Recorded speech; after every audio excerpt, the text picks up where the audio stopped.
Mi nombre es Baez Mariana Agustina y en esta ocasión les voy a hablar acerca de la Ley de Impuesto al Valor Agregado. Como tal, iniciaremos con su definición. ¿Qué entendemos por ley del impuesto al valor agregado? Esta ley es un ordenamiento jurídico que regula la aplicación del IVA.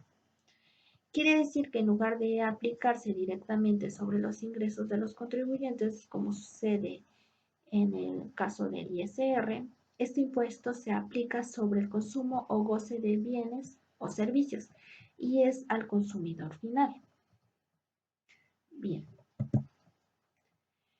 ¿Y cuál es la historia de esta ley del impuesto al valor agregado? Como tal, tenemos que el 22 de diciembre de 1978 surge en México y es publicada en esta fecha, para que entre en vigor el 1 de enero de 1980.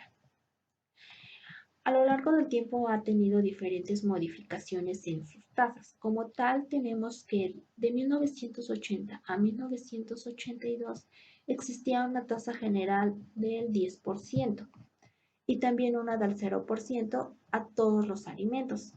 En la zona fronteriza existía la tasa preferencial del 6%. Después se fue modificando, ya que de 1983 a 1988 la tasa general subió al 15%, existiendo la del 0% para alimentos no procesados únicamente y 6% a los demás alimentos y las medicinas. Posteriormente, de 1989 a 1981, existe una nueva tasa del 20% y es aplicada para bienes de flujo.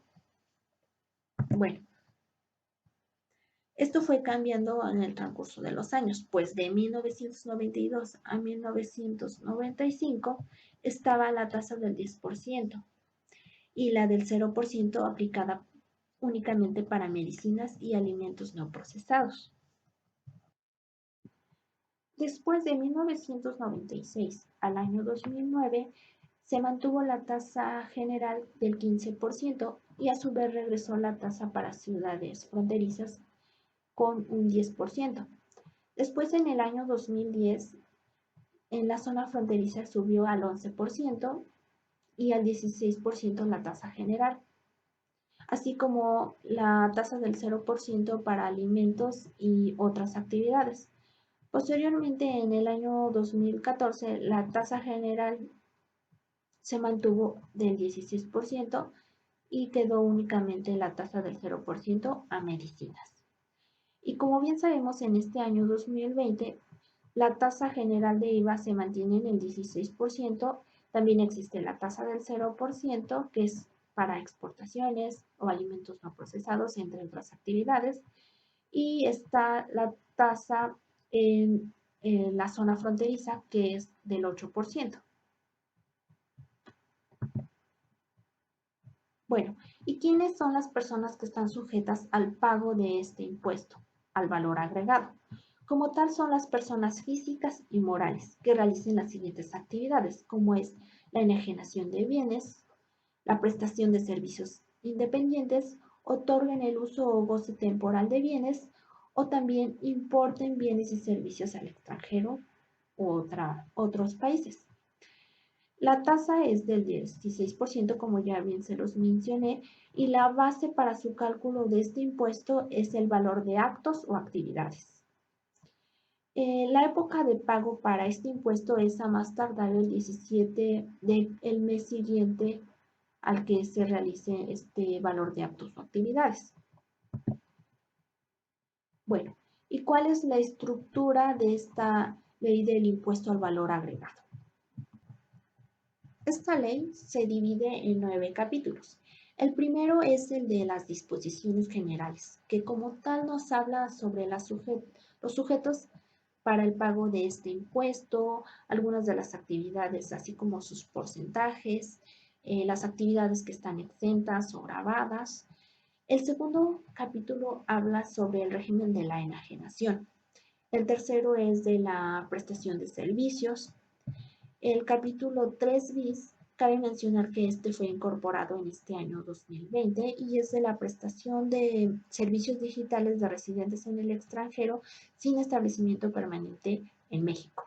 Y se divide en dos secciones importantes. La primera habla sobre las disposiciones generales y la segunda de los servicios digitales de intermediaciones entre terceros.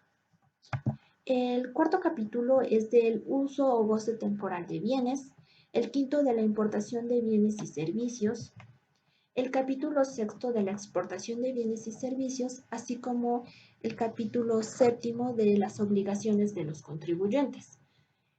Luego está el capítulo octavo, que habla de las facultades de las autoridades, y el capítulo noveno, que es de las participaciones a las entidades federativas.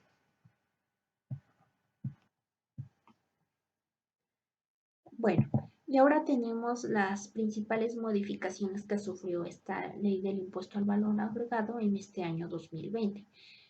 Como primer número tenemos el artículo 1A, y aquí nos dice que la retención del IVA por subcontratación laboral, ¿qué entendemos por subcontratación? Es decir, que una persona física o moral contrata a cierto número de personas para que éstas las ponga a disposición de otro patrón o de otra persona física o moral.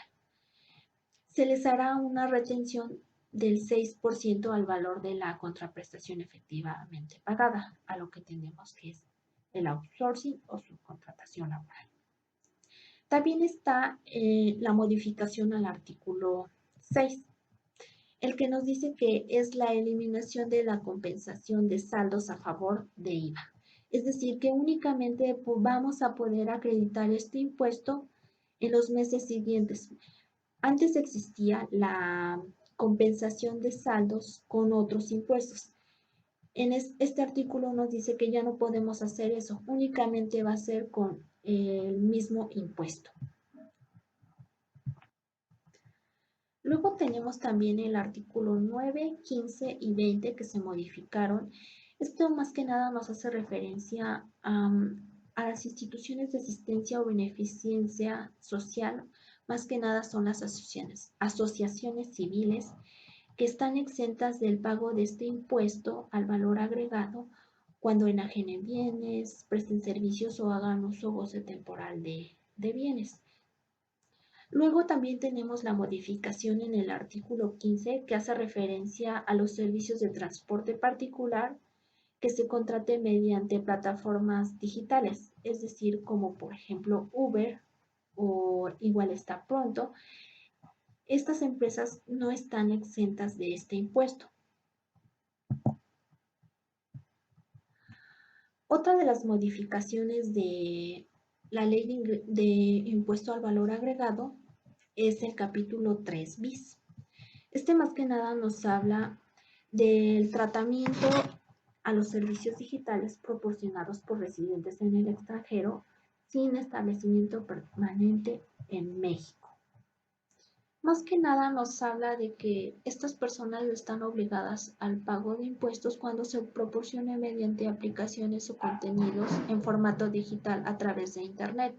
Algunas de las siguientes actividades, como es la descarga o acceso a imágenes, películas, texto o información, también la intermediación entre terceros que sean oferentes de bienes y servicios a través de Internet o de plataformas digitales, los clubs en línea, las páginas de citas igual tienen que pagar el impuesto al valor agregado, así como la enseñanza a distancia o la realización de ejercicios, es decir, que sean proporcionados en el extranjero, pero este servicio está tomado aquí en México, ellos deben de pagar el impuesto al valor agregado. Más que nada es de lo que habla este capítulo. Bueno, y eso sería todo por mi parte de la ley de ingreso, la ley del impuesto al valor agregado.